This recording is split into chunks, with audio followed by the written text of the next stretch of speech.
maghunos dili kayo. Dahil kapag hindi, pareho tayong sasabog. Bilip. I would like to commend you.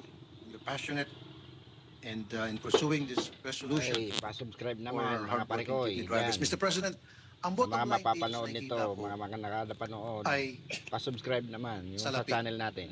May mga gustong kumita. Unang-una na dyan, they're now salivating. Tumutulo ng laway nito mga taga-LTFRB na atat na atat ng Binutingting kumita talaga ng ni mga ano pila. ni Tulfo yung God knows LTFRB who does ngayon not ah. pay. Alam niyo po yung sa jeepney? Pinagalitan ni God knows Tulfo. who does not pay. Maraming mga hudas. Yes, na gustong yumaman. Gustong tumibati-ba. At the expense of the mga pobreng jeepney drivers. Just imagine, 2.4 million po ang halaga ng isang yung modernized jeep na sinasabi nila. At 300,000 naman po ang mabibigyan ng subsidy. So 2.1 million po ang Tululaway na yung mga LTFRB ngayon eh, gustong-gusto ng kumita na sila. Alam naman po ng mga taga-LTFRB kung magkano lang po kinikita ng isang jeepney driver sa maghapon. Ang marami sa kanila hindi pa nga po makabuo ng boundary. Ang ilan sa kanila kahit isang tuka. Dahil nga po mahina ang kita. Pagkatapos kakargahan ng 2.1 million pesos na puproblemahin babayaran, ang kakapalan ng mga mukha nito mga punulaway ng mga LTFRB. At tama kayo Mr. President, I agree with you. Yung mga taga-LGU, may kanya-kanyang diskarte. Ayaw magbigay ng rota dahil gusto nila saranginin yung rota kailan tumaan sa kanila. I have so many experiences, hindi naman po lahat. Ito mga taga-LGU, gustong kumita. Hinuhuli po yung mga jeepney drivers. Hinuhuli po yung mga tricycle sapagkat gusto nila magkaroon ng sarili nilang unit. Gusto nila maging mga operators. Marami din sa mga taga-LGU, again, hindi naman po lahat na mga loko-loko, unfortunately. Sa halip na kaawa ng kanilang mga constituent, mga taong bumoto sa kanila, yung pang kanilang mga ginigipit. FYI, mga taga-LTFRB, ang jeepney po ay parte na ng ating kultura. As a matter of fact, ang mga taga-ibang bansa, pinupuri po ang ating mga jeepney. At ginagamit po ito bilang tourist attraction sa kanilang lugar. Ipinagmamalaki ang jeepney natin. Pagkatapos tayo, ipipace out natin ang ganun-ganun na lamang. Ang kakapal na mukha nito mga taga-LTFRB. Ang kakapal na mga mukha nitong ilan mga taga-LGU. Hindi nag-iisip. Ang tanging iniisip lamang po nila, Mr. President, ang kanilang bulsa. And adding insult to injury, Tama. saan galing? Saan manggagaling itong mga jeepney? Galing ng China. Na kung saan, itong mga tao ito, ang hanggang ngayon, even while we speak, ay tuloy-tuloy na inapi ang ating mga mangingisda. Pagkatapos ang nating mga ngisda, tutulungan natin sila na para kumita, pagkakitaan, ang mga jeepney drivers. Para kumita, ang mga INUTIL ng mga taga-LTFRB. Mr. President, baka marami pa akong masasabi. Ako mahid lahat. Ang sasabihin ko lang, LTFRB, maghunos dili kayo. Dahil kapag hindi, pareho tayong sasabog, believe me or not.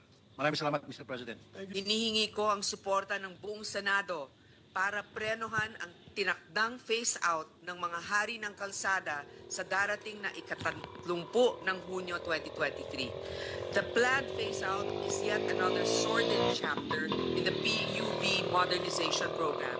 I can say this with certainty as I chair the committee hearings which have generated enough transcripts to fill a jeepney. But to make the long story short, the PUV modernization program seeks to compel existing jeepney operators to consolidate and form fleets of 50 modern jeepneys, which will file routes established by local government units. Each modern jeepney costs 2.8 million pesos, which will be loaned and paid out Kaya man, of sa kaya pocket. tare oh.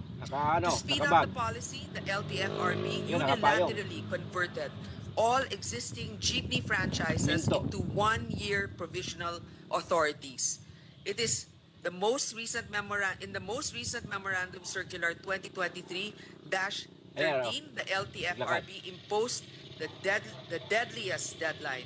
Jeepney operators who have not joined an existing consolidated entity by June 30, 2023, or those who fail to file a petition to consolidate by October 30, 2023, will have their franchises revoked. Mr. President, distinguished colleagues, the LTFRB should be reminded that jeepney drivers do not have deep pockets. The most recent study estimates that the average daily take-home pay is a meager 755 pesos. Somehow, the LTFRB still expects a gold mine of capital to the tune of 2 million pesos per unit. Hiwalay pa ang cost just to consolidate.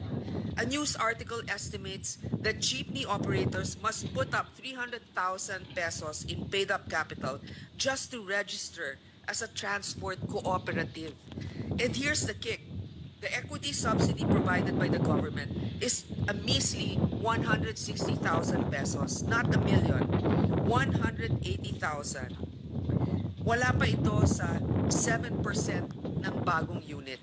Ginoong Pangulo, 4 na beses na nag-extend ang LTFRB ang kanilang deadline. Pero kahit kailan ay hindi naman nasagot ang mga reklamo sa programa tungkol sa subsidiya para sa equity ng mga bagong unit. To quote a recent study on the PUV modernization program, it has been too focused on vehicle replacement. Sequencing in the implementation of the PUVMP is very critical. It could have started with regulatory reform, local route, formulation and submission, and route rationalization first before embarking on fleet modernization. This would have given stakeholders better appreciation of the program. We in the government are doing our best to provide the riding public a hassle-free public transportation experience. However, we should be realistic in fulfilling this dream and acknowledge the difficulties that lie ahead. Ginoong Pangulo, kaisa po ninyo ako sa paghangad ng modernong pamamaraan at palakad ng pampublikong transportasyon. Ngunit, kailangan natin isalang-alang ang limitasyon at hirap na hinaharap ng mga driver ng mga tradisyonal na jeepneys na namamayagpag sa ating mga daan sa maraming dekada na nakalipas. Traditional jeepneys, otherwise known as the king of the roads, have been the significant symbol of our busy streets in Manila. Even in the provinces, the size of these iconic commuters to their respective workplaces and to reach their families back home after a day's work. Sa kagustuhan natin na mabigyan ng modernong mukha ang ating mga jeepney sa lansangan, naiisip ba natin ang magugugol na halaga ng mga drivers, operators at maging mga local manufacturers para maisakatuparan ang tinakdang programa ng DOTR at LTFRB para sa modernisasyon ng publikong sasakyan. Bulol-bulol ka na. Hirap. Nagkabulol-bulol tuloy ko to. We in the Senate are not insensitive to the plight of our drivers, operators, and local manufacturers. With the economic crisis brought by the pandemic, the transportation sector suffered much from the economic losses brought by COVID-19. With this in mind, at most